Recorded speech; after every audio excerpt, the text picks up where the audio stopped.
Hey everyone, welcome to SumZero. Today we have Raj, Shah, and Cullen Rose from Stoic Point Capital Management, based out of San Francisco area. Really interesting story. These guys launched with only $2 million in assets under management, have since grown the strategy to 60 million in AUM, and they have a focus on equities. They do a lot of work in the SPAC market as well, and I think are just really thoughtful about finding alpha and opportunities in areas where a lot of investors just don't even bother to look. So, in terms of finding value and picking through the rubble, I think these guys are really quite good at it and super active on SumZero. We're excited to have them on board.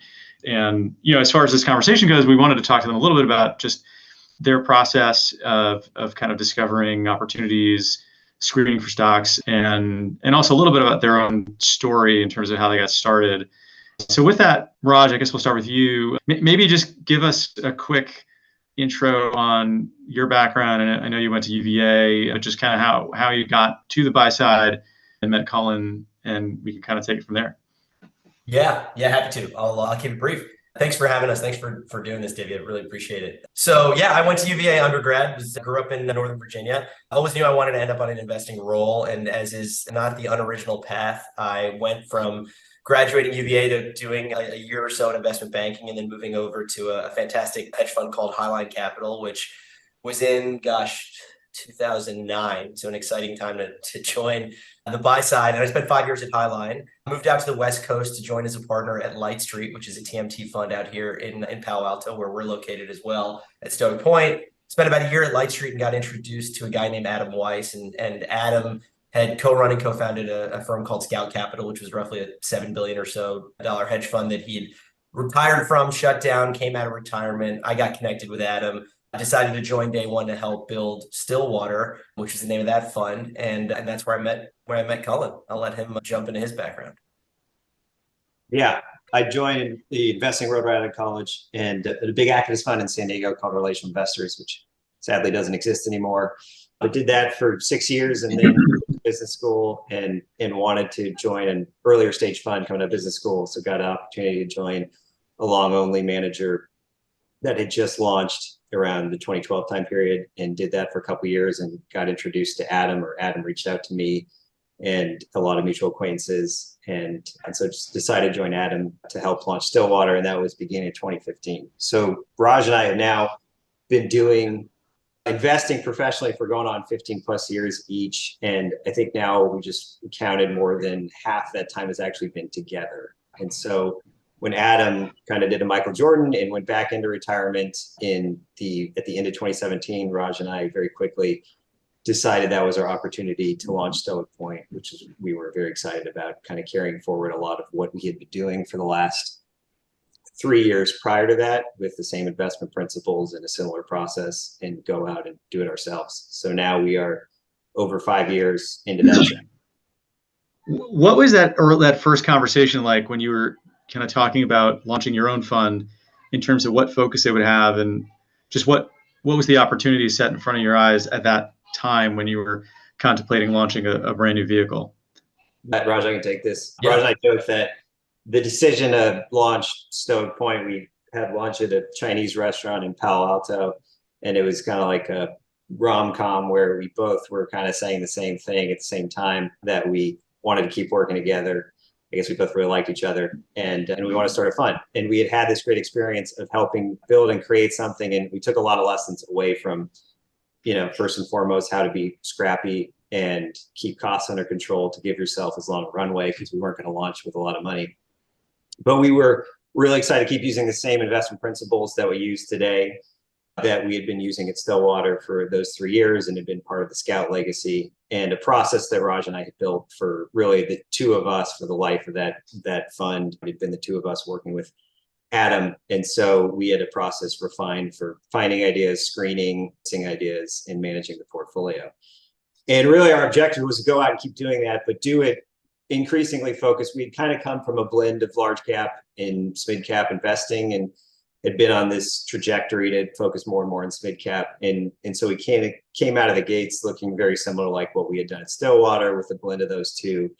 But an objective and an emphasis on kind of each incremental idea would be in the small and mid cap space. And that took us really that accelerated kind of post-COVID, all the turmoil and wildness in the markets in 2020 gave us an opportunity to really rotate a lot harder into the small mid-cap space. And then really it was 2021, early 2021, where you had this explosion in SPACs, and we were paying attention to that, and that kind of increasingly accelerated our transition to really go after this defined set of opportunities in the small mid-cap space, probably closer to small than mid at this point, but using the same exact investment principles in the same portfolio management approach that we've been taking for the last, since we launched this fund, and really dating back to 3 years working together prior to that. Yeah, and I'll mention too the investment principles that Cullen touched upon.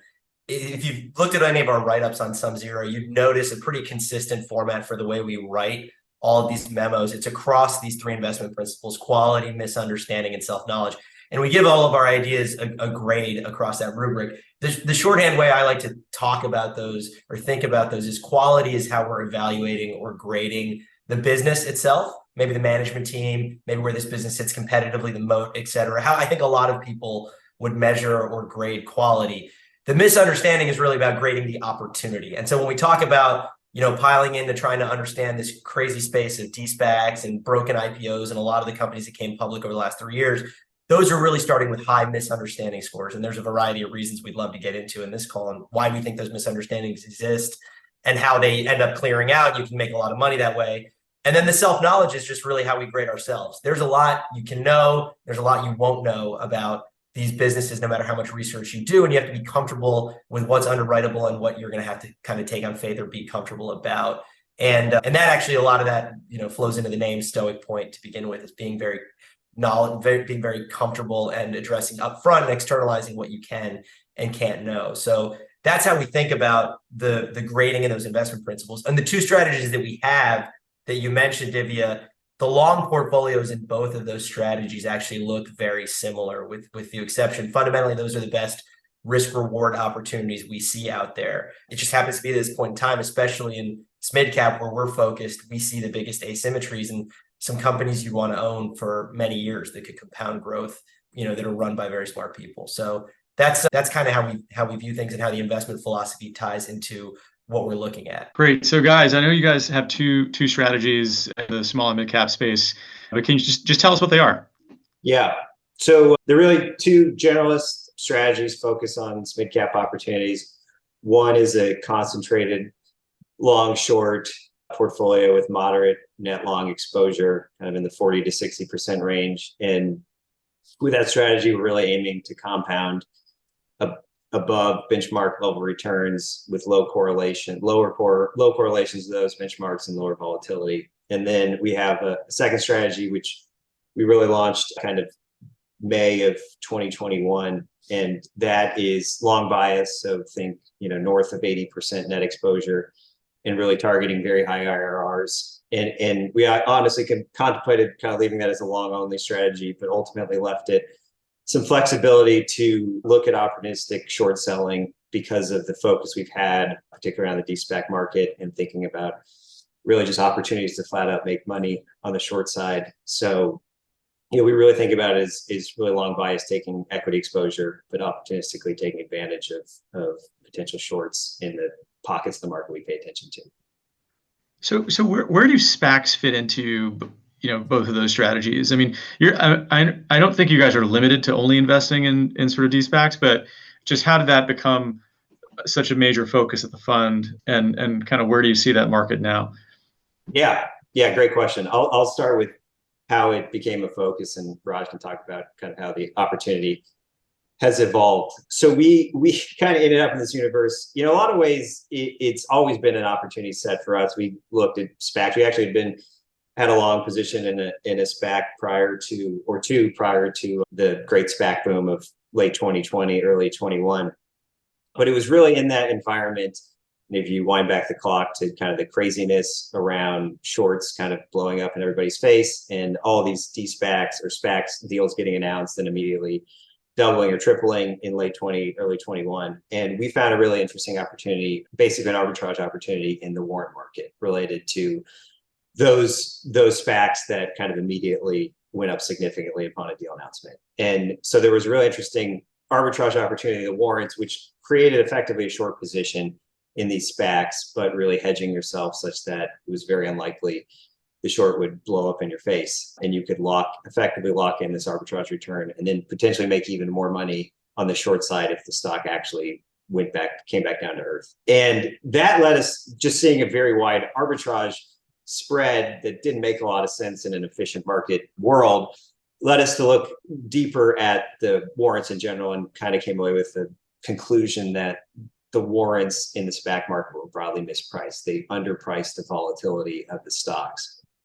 And to create a really interesting opportunity to create a portfolio of fundamental based research focused on a subset of the 300 plus companies that were going public, in which you could have exposure to the stories, have exposure to equities, but via a long warrant and short stock setup in various ratios. And that would create a really interesting return profile where you'd have a nice return profile potential if the market was kind of flat to up, and you might actually do okay or outperform in a down market because of the way the warrants behave relative to the stocks. And we launched a fund in a strategy in 2021 focused on that. And what we did over that period was look at every SPAC deal that came to market. And that was, I think, 350, 400 over that period.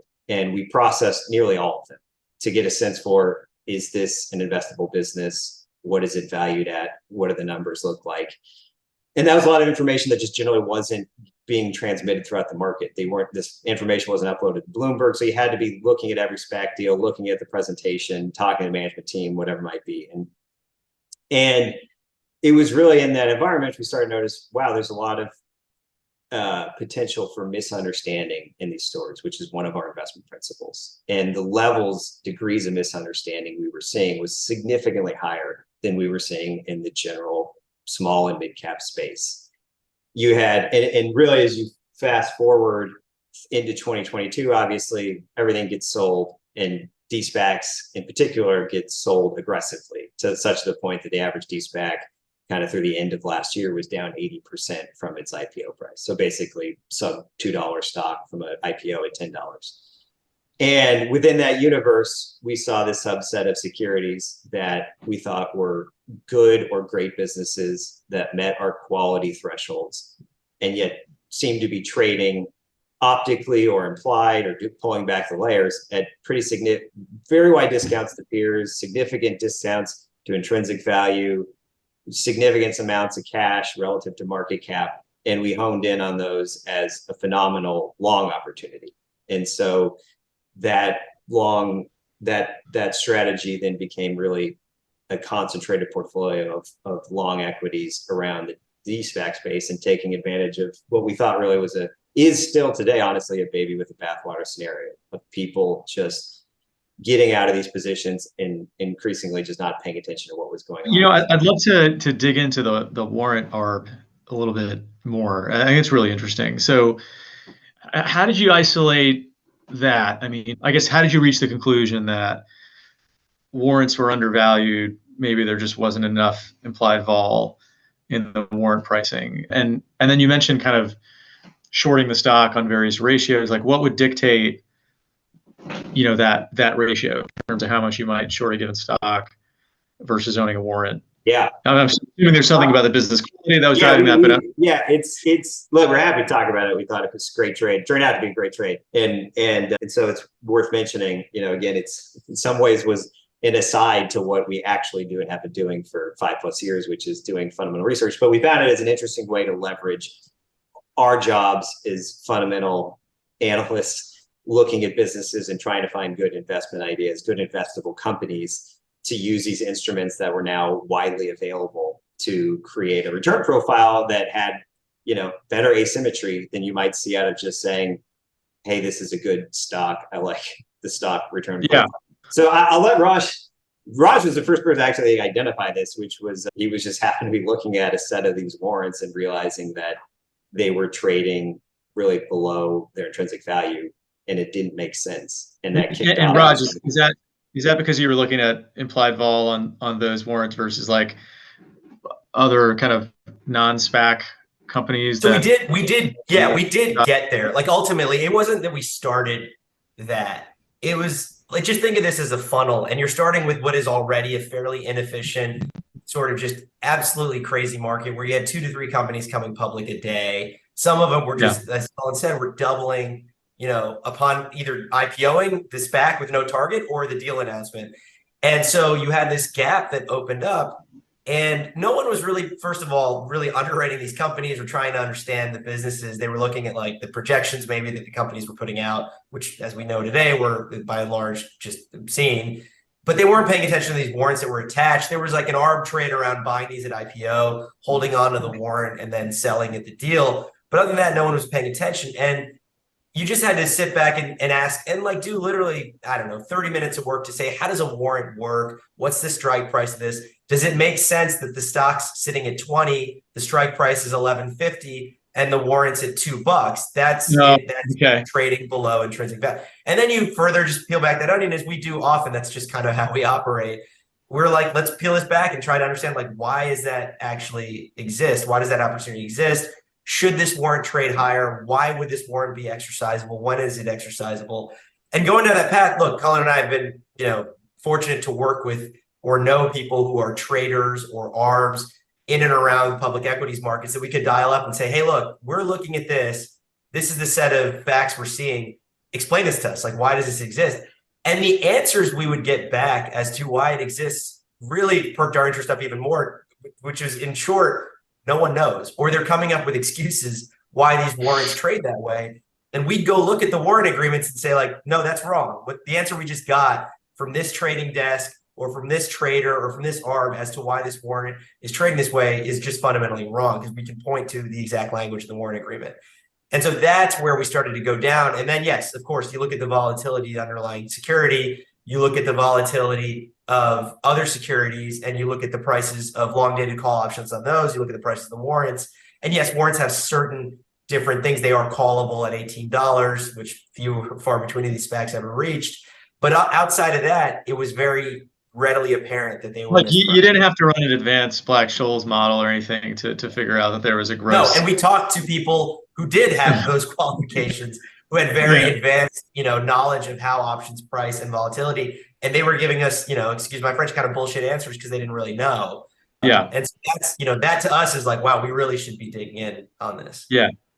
So, I mean, I guess we could just amplify that is that led us, and I think this is the tradition of Stoic Point, which was a little bit deeper to say, well, if this exists, then what else exists? And that led us to, it's one thing to identify as arbitrage, which was great because we thought of it as an extremely good risk-adjusted way to keep shorting really nonsense stories that were finding their way to the public markets, many of which still exist today. Of those, there's still probably billions of market cap and hundreds of companies that have no right being public companies that got public. And so we'll see how that shakes over the next few years.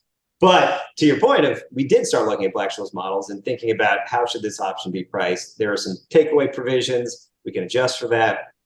And still came to, broadly speaking, going into a deal close in an environment in which every deal was closing, that the warrants were generally broadly underpriced. And so if that's the case, then it became very interesting to look at scenarios of owning the warrant and shorting the stock and taking advantage of what, and again, back to like why we have looked at this universe, why it's an interesting long short universe, and back to point like why we didn't just do long only, is this is a universe that exhibits extremely high volatility and very high dispersion of returns. And you had this 5-year instrument, 5-year call option that really wasn't pricing in scenarios like that. And so that created a portfolio. Now take a universe of 350 plus companies, and then take 2 guys who spend most of their time thinking about the world and the trade-offs of quality misunderstanding. And so it doesn't take us a ton of work to take 350 companies and say, okay, here are 75 to 100 that might actually pass the SIF test of being quality. Okay, now let's further refine and say, okay, here are 20 to 30 that we actually really think are subject to some more work. Going to be these were private equity owned businesses with 20-year histories, and they got public via SPAC because that was a better way for them to get public than a regular IPO. And so could we actually put together a portfolio of those and take advantage of the mispricing? And then second, there was a subset of, look, these are more lottery ticket type businesses there are scenarios in which these companies could be very, very valuable, but there are also scenarios where this actually won't pan out. And could we have a little portfolio of those but own them with this warrant trade, such that if we're right on the upside here, the upside is tremendous, even net of being short the stock. But more importantly, if we're wrong and the whole world is wrong, and it turned out, like generally people were wrong on SPACs at $10, then we won't lose money. And in many cases, we actually made money because the stock went down more than the warrant over a period of time, and we were able to unwind those trades and move on to something else. Right. And plus, you guys came to the conclusion that the warrants were cheap to begin with. Right. And so you kind of just recaptured the warrant cheapness as the stock went down. Yeah.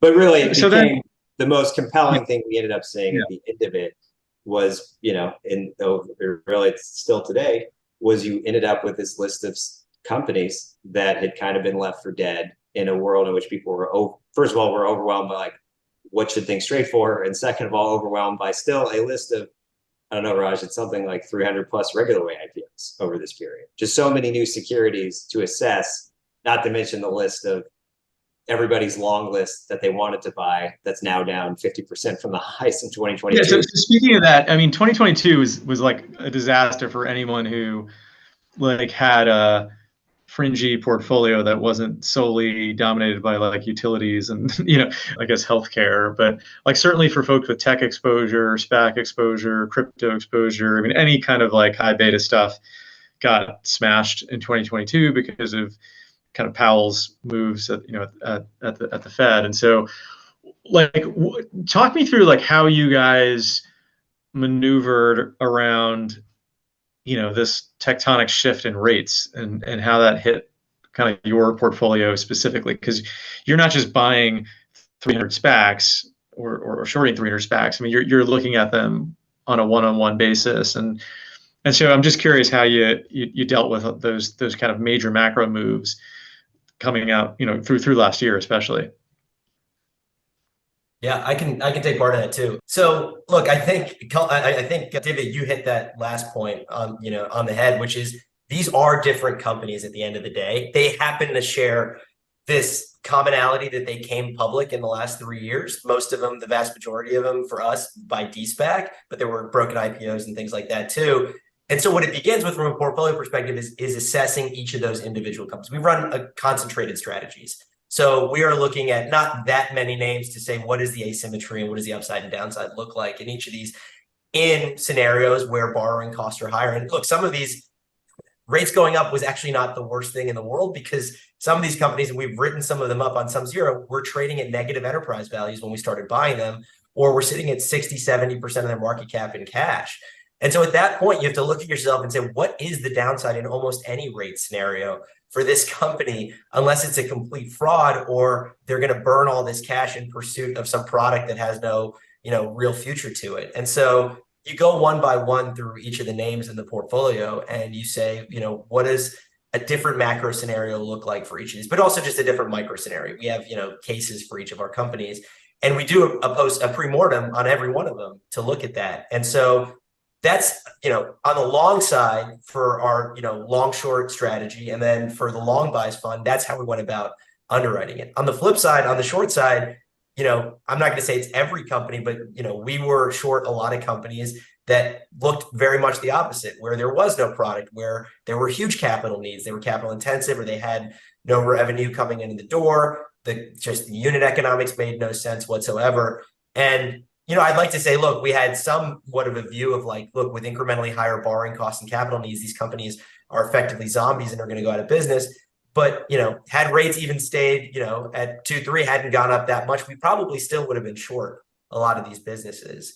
And so what was I'm just curious what the relative performance was of, let's say, the higher quality SPAC names versus the more, high flyer type SPAC name, like some of the more, over marketed, kind of overhyped SPAC names. Yeah, when the SPAC collapsed, or did they all kind of perform equally poorly, or was there dispersion? What were you seeing?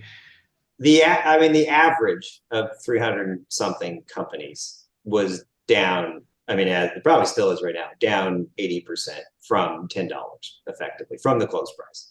So that's the average across a very big list. So it is a small subset that are still close to or above their IPO price. And again, it's worse than the IPO index by a decent amount, but I mean, the IPO index itself also, regular way IPO is down a lot over this period. So in that environment, but you'd say the average DeSPAC in 2022 was down 80%. We were invested, have been invested since 2021 on the long side in two different strategies, DeSPACs, and the onshore, the long short strategy, moderate exposure was down 3% in 2022, and this high net exposure, high delta exposure strategy, and where if we told you going into 2022, we owned a lot of DeSPAC warrants and we're short some underlying stock in that, you would probably expect it would have a horrendous year in 2022, and it was down 12%. By the end of door to door from when we launched that fund, the fund was flat throughout, basically the strategy was flat through 2022. But what we got the opportunity then in that moment was to say, okay, here's a new set of securities that we can re-underwrite. They IPO'd at 10, now they're 2 or 3 or 4. Right. So yeah, very easy for anyone to look and say like, that was not interesting at 10, what a joke. You're like, that's totally irrelevant now. What we're looking at is a stock that's $2 or $3 or $4. And back to the misunderstanding, and what we focus on is the level of misunderstanding and the asymmetry of returns just became very interesting to us in this universe. And that's what we're laser focused on. Someday in the future, it won't be DeSPACs. It will be, broken IPOs. It'll just be orphans, midcap securities that suffer liquidity discounts, whatever it might be. Yeah. And you could argue like, what's your edge here? What's different about this? And, I think Evolve is, which is our largest position in both these strategies, that Raj uncovered, in kind of the summer to fall of 2022, because we were looking at negative enterprise value companies. Which of these companies, most of them at that moment were DeSPACs. They had raised a lot of cash and seen their stocks go down tremendously. And then it took all of a few days of Raj peeling back some layers and saying, which of these actually looks like real business? And Evolve immediately came to the surface as, wow, what a really interesting story. A company with a ton of cash, with a product with sadly tremendous product market fit right now of protecting people from gun violence, and a horrendous set of financials, just the worst set of public company financials, like negative gross margins, restatements, a whole litany of red flags. You'd say like, never invest in this business. But go do 7 customer calls and go talk to the company about how the economics of the business are changing and why GAAP accounting makes it really confusing. And that is still like, has been a tremendous opportunity. And it wasn't the world's greatest insight when the stock was negative enterprise value. It was, wow, that's a lot of cash and not a lot of market cap. Maybe we should do some work. And so we just think that's indicative of the kind of things that happen in this universe, understandably, because there are probably. So this was like the second last quarter of 2022 that you kind of started seeing these like totally bizarre this negative enterprise situation. And then did you guys just kind of load up the truck at that point, or what was the kind of broader portfolio posture? Like, did you get fully invested then, or did you kind of phase into 2023? What did you guys I'm just mentally imagining you guys seeing this and being like, oh my God, this is the stuff that you read about, in old like value investing books and stuff, but rarely occurs. It's the fat pitch. It's the fat pitch. For us, it was this conversation in both of our strategies of, are we being crazy here? We've now gone through and managed to navigate a down 80% market in this subset of names. And we're looking at some of these trading at or below cash, and we're talking to customers. They're saying good things about the business. We're doing the unit economics work ourselves and going back to customers and verifying what the companies are telling us about the unit economics. And we're saying, are we crazy not to make these double-digit positions here? Which is, in our parlance, is those investment principles. It's a high quality, high misunderstanding, and then increasingly high degree of self-knowledge. And when that happens, yeah, you back up the truck on it. And I don't know exactly if it was like late 2022, early 2023, we really started pivoting. Remember, we were going through this process in our long bias strategy of selling down warrants and loading up on equities at sort of the same time. So the exposure was kind of changing over time as we were still on a dollars basis being fully invested. And so, yeah, by and large, we were saying, look, and by the way, in a fund in the long short strategy that had been around for at that point 3 or 4 years, we were saying, are we not crazy to just make almost every position on the long side in this strategy a DeSPAC? We're seeing a massive dislocation in this one space. And we remember these days, there were these particular days where this subset of securities, whether it was ones we were involved in or not, were trading almost as an asset class. It was a very bizarre thing to watch day to day in the market. Because at the end of the day, these are businesses that have nothing to do with each other. Some are software companies, some sell doors for self-storage businesses, some help weapons protection. You know, they were completely unrelated businesses, yet trading almost as an asset class. And so, yeah, I mean, it's a long-winded way of saying, yes, after a point, we're saying we should just be doing this. For at least the time being, we don't see anything else that has this asymmetry or this risk reward profile out there in this mid-cap space or even in the broader investment universe. Well, let's talk about Evolve, because I think you mentioned that was your biggest position or one of your larger positions. You know, just obviously there's the valuation piece of it, which sounds like it was trading for less than cash. But what was it about the business that convinced you that it was actually a great business that could be viable over a longer term and actually grow and you know, like you would want to hold? Yeah, a lot of it starts with just being willing to go and invest the time and effort in talking to the stakeholders in and around the business. So for us, that started with the customers, which is as much to say, like, you look, these financials look pretty bad on a GAAP basis. Let's at least see if this is a product that makes sense. And it's easy, and the company makes it easy. You know, they announce some school districts and other logos, and you can go dial those people up and ask them, and you talk to take stadiums, for instance, which was a big part of the initial success of this business. These devices have 10x the throughput of a legacy metal detector, and you go talk to them, and the stadiums are like, "Yeah, it's not just a great product. It's an amazing ROI because we get all the tailgaters into the stadium an hour before kickoff as opposed to 10 minutes before. And guess what? They all buy beer and soda and snacks, and so the thing pays for itself in the first season. That's great." And you say, "Well, okay, who else needs weapons protection?" You go talk to a couple school districts that launch it.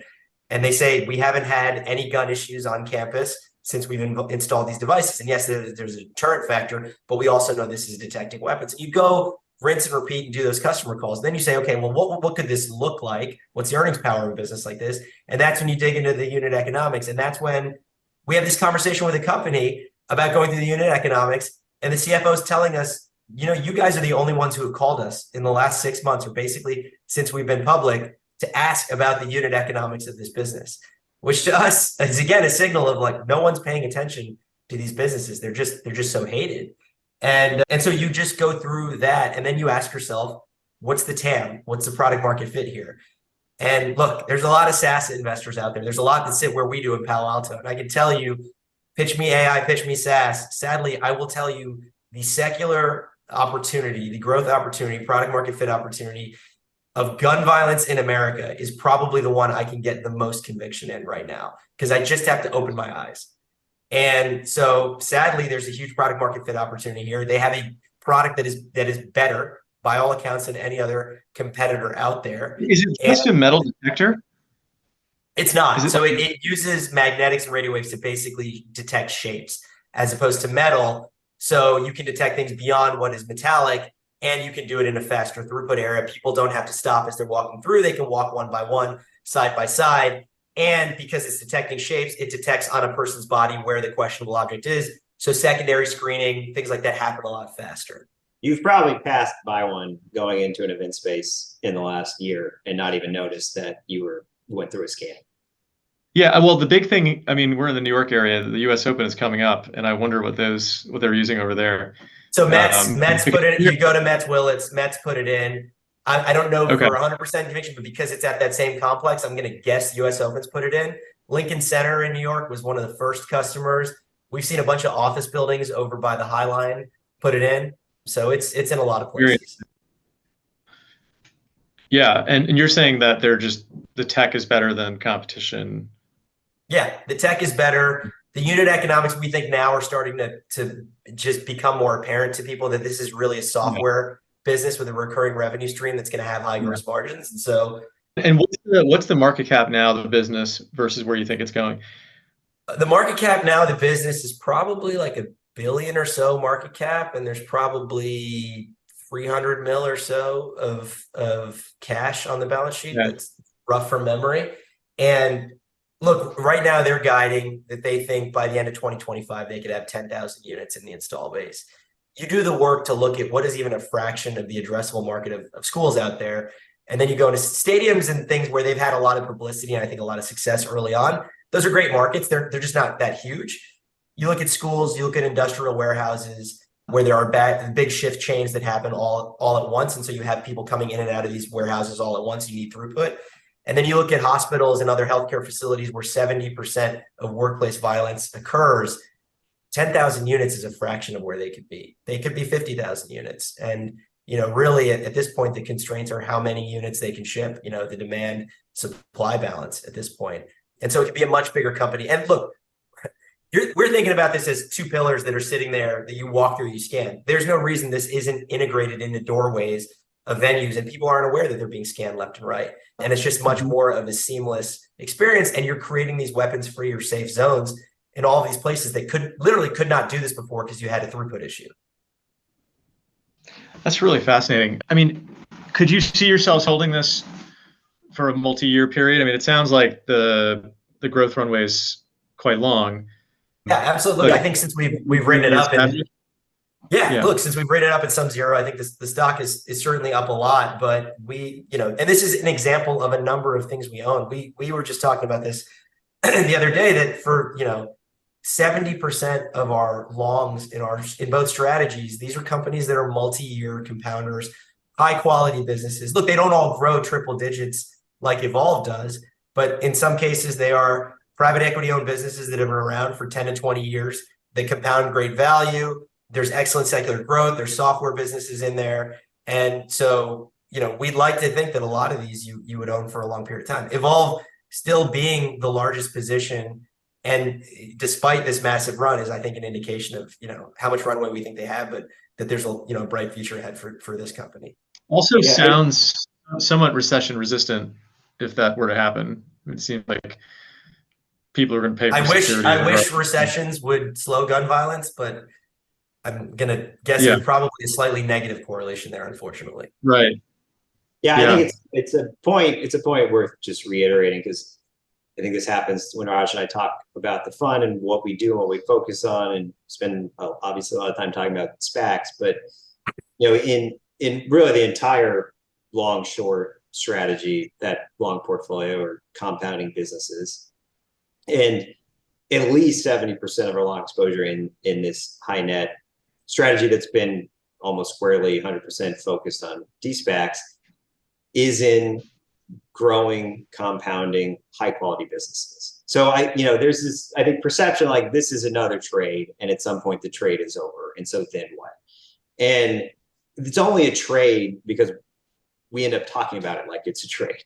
It is a set of businesses that all randomly chose to go public via this SPAC mechanism as opposed to a regular IPO. And we could just as easily be talking about a handful of businesses that we think are high quality with still significant misunderstanding when you look at how these things are valued compared to the most relevant businesses. I mean, we obviously just did SumZero. You guys were gracious enough to let us host a call with Janus International, which, is a totally different business. They sell doors and metal things for the self-storage industry.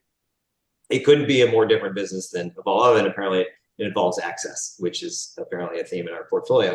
But it is a very high quality business with plenty of growth opportunities, compounding with a nice balance sheet, and it trades like one of the cheapest buildings products companies in the publicly traded universe, amidst like a lot of businesses that are not nearly as high quality. And you kind of go through the reasons of why that is, and there are things we can identify that say these will be resolved over time. A big one being liquidity and private equity overhang. Those will naturally be resolved, and very well could result in the stock being under pressure for a period of time and then re-rating to a much higher multiple when it's more liquid. So that's if you go up and down our portfolios, those businesses look more like that than saying, here's kind of a mediocre business, that trades for 1 times EBITDA or 2 times EBITDA. That's actually not what we do. Those still exist in the DeSPAC market. We take a look at them, and sometimes the net long strategy is the kind of entryway into being in both strategies, such that we start down a path of, hey, this has tremendous upside if a couple things go right. Still a decent amount of downside if it really is as bad as people think. And then, a month into that process, we may come away saying, wow, this is actually a good business, better than people think. Evolve was kind of like that. You could have looked at Evolve and be like, oh, this is awful. I would not touch this. And it took a month of work to say, this is actually really good technology and a set of financials that improve over time. And so we continue to look for those opportunities. The DeSPAC market, we still think we are very early innings in this story. I mean, again, this all happened a couple of years ago. Most of these companies already. But generally, in the DeSPAC market, you're seeing more longs than you are shorts at this point, just given how much things have fallen over the last 12 months. Is that fair to say? I don't know if that's true. I think on a numbers basis, if you could short everything and not have to worry about blowing up your fund based on retail activity, then you'd say just sheer numbers, there are probably still more shorts than longs, even after all this carnage, especially after the year to date and some of this stuff. We're still in an environment, and we may return there quickly. There's 1 to 2 deals closing a week. And these are, we're not in an environment where they're the highest quality deals, but we're back in a lot of ways. Got it. And then kind of getting away from SPACs, like what is the next? I mean, is there a broad stroke kind of like area? I don't know if like AI would be an interesting area or just some other sector in the market where you're just seeing like generally egregious misunderstanding, mispricings that have really attracted your attention. Yeah, look, I can bifurcate it into where we think we go next on the long side and then where we think, maybe there's some short opportunities. Look, on the long side, Cullen mentioned at the top of this that there's, we were talking about 300 plus DeSPACs. There are about 300 IPOs that also came public in the last 3 years or so that have yet to be sifted through by investors. And, I don't think most people would disagree on margin. Probably on average, those IPOs are of slightly better quality than the average DeSPAC. Although I'll tell you, I think it was just last week, F45 was a company, this is like the Mark Wahlberg, backed fitness trend, was supposed to go public through SPAC, decided to go IPO because it would look better, went IPO with Goldman as lead left, and basically just went bankrupt last week. So it's not like, the broken IPOs are there's a bunch of they're all, great, but there are probably some diamonds in the rough there that merit looking at. And they suffer from a lot of the same issues, which is there's a private equity overhang, there's a concern about liquidity and so forth. So that's definitely an area that we want to pursue. On the short side, you mentioned AI. There are a lot. We're spending more and more time looking at AI shorts. But when I say AI shorts, I don't mean going and trying to short the things that are up a lot because there's hype about AI around them. I mean, actually kind of the flip side. There are a bunch of companies for whom AI is going to be a death knell if it ends up being half of what it purports to be. There are a lot of companies that look, we're back to NASDAQ and markets approaching all-time highs. It's bizarre to us when we look at and this is blowing out to even the larger and mid-cap universe, that like Chegg is the only one that's been a casualty of AI's rise. You have companies like Fiverr and Upwork and even, Wix or Squarespace that are out there that it takes 5 minutes to look at what those businesses do and not ask yourself, like, if I Google search for free versions of these driven by AI, I can find them in 2 seconds. Why are these stocks, basically at or higher than they were in November of 2022 when ChatGPT was released? And so there's a bunch of we call them just like AI losers or AI zombies out there that have been really good. Those management teams are really smart. They've released press releases and licensed ChatGPT and thrown their own wrapper around it. And they're like, hey, we're an AI first company now too. When in reality, those businesses are going to be dead if we continue on this pace of innovation of AI. So we're focusing. Well, there are a lot of service-oriented businesses. Absolutely. Consulting firms, whatever, where like you wonder how necessary that model is when all of that could be replaced by a robot. Like I don't. Absolutely. Absolutely. Not to mention all of these other companies that have already been in this unenviable position of competing with Microsoft in productivity. I don't know if you've seen the demos of Copilot, but it's amazing. It's amazing what it can do in assisting you in creating PowerPoint slides or authoring emails, or probably most importantly, basically grabbing content from your entire knowledge base and putting it together and giving you insights that you didn't have before. But what do you have to do to capture that power? You have to be all in on Microsoft. So if you're a company that's like, I got Slack for chat, I've got Dropbox for file storage, and I've got an assortment of other point solutions, you're going to be asking yourself a real question in the next year or two of like, wow, my competitor across the street for employees and for customers is using Microsoft to generate a bunch of insights, and it's cheaper to put all those products together. So, I mean, gosh, I would not want to be competing against, an AI armed behemoth like that. I mean, there's it's funny to be on the heels of what oftentimes to us feels like the entire stock market thinking that SaaS software is the greatest, that's the greatest sales mechanism product to deliver. And, you go through what are these businesses, and, the vast majority of what the money they spend, I think, is on sales and marketing and not R&D. And it was this great selling mechanism to get this land and expand and be able to roll this out quickly and leverage the cloud and all this stuff. And then you kind of step back and say, well, if it was that easy to get installed, how easy is it to displace with an internally built solution specific to your organization, where you had 5 engineers that you hired and they used some of these tools to turn that into 20 engineers building a solution that works specifically for their business, leveraging their own data.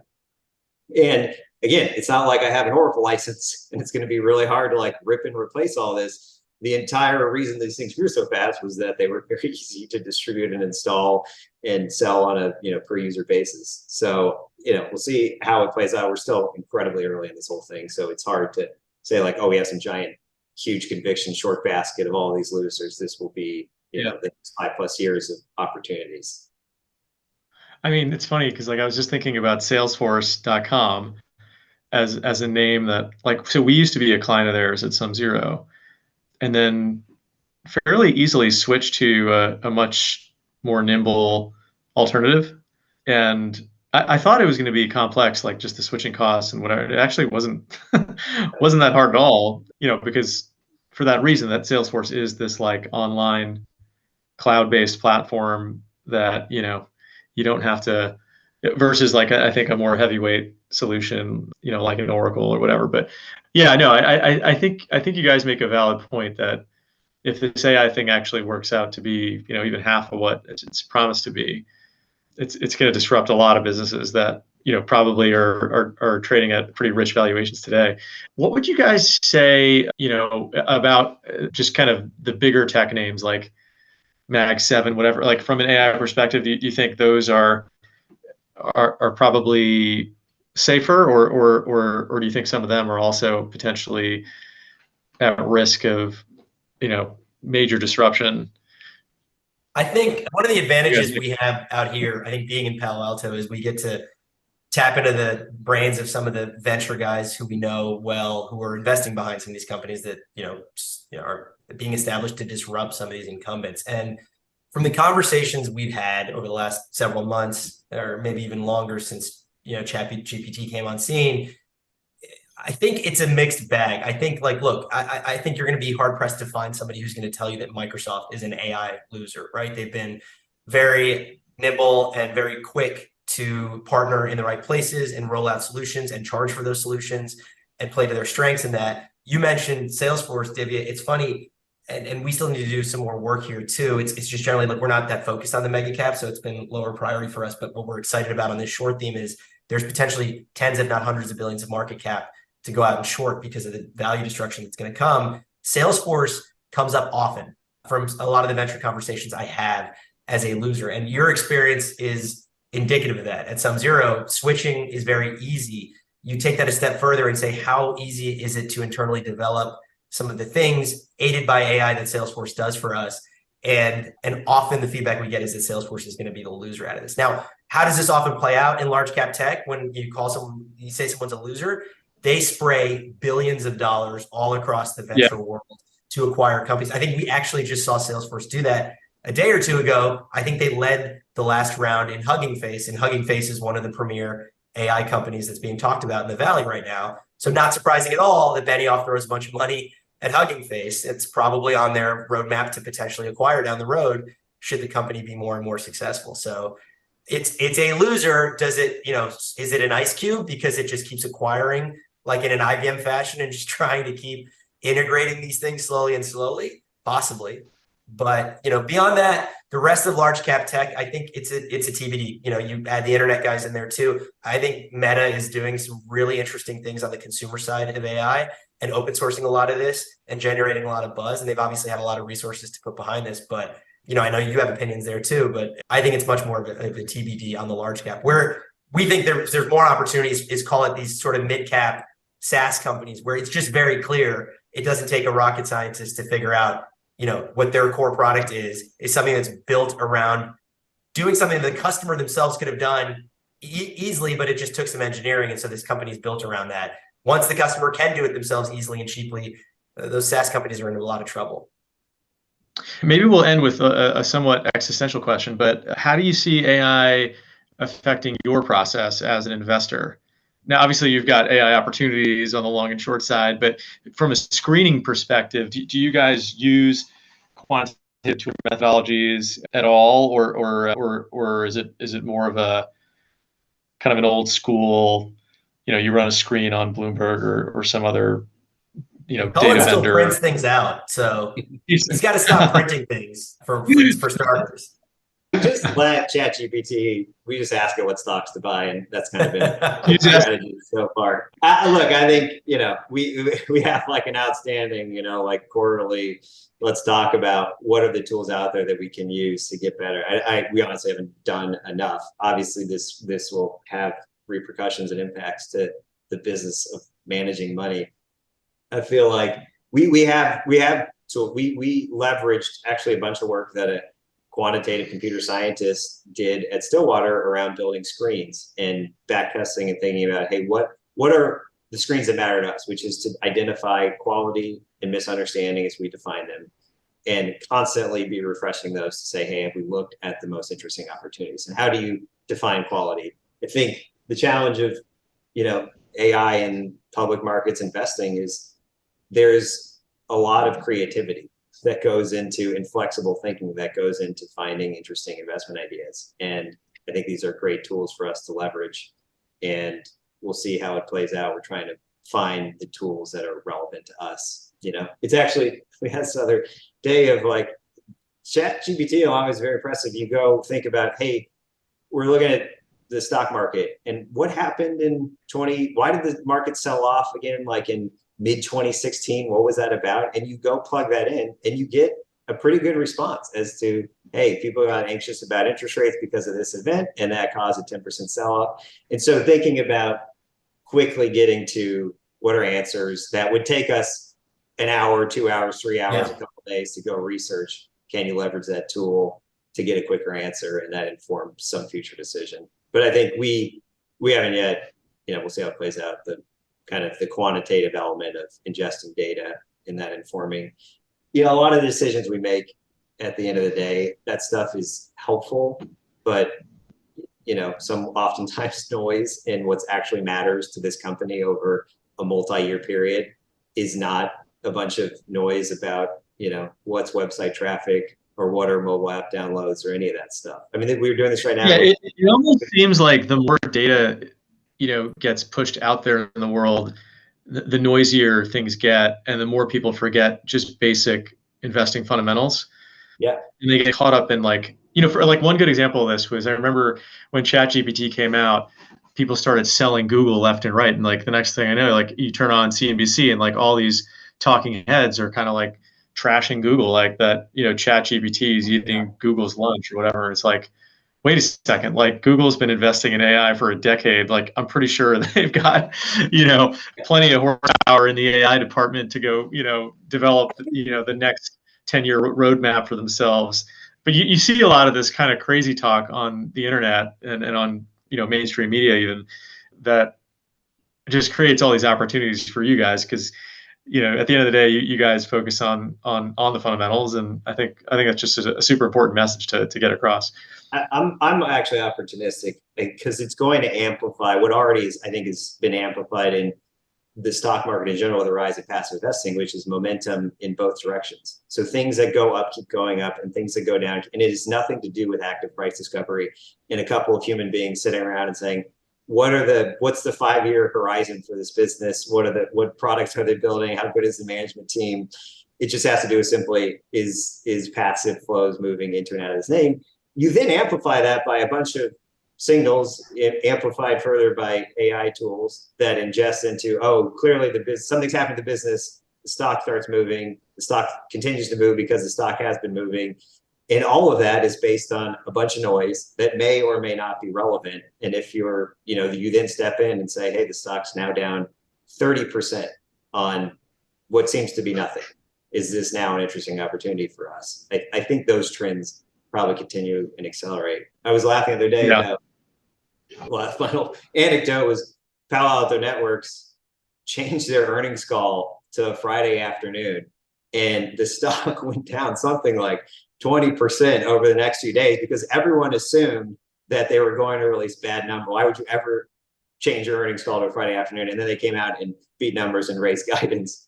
And it turned out, I think, to be a large joke played on investors on why are you so short-term oriented and taking all these data points and thinking that there's something actually happening to the business and the stock that rebounded. That's a great anecdote.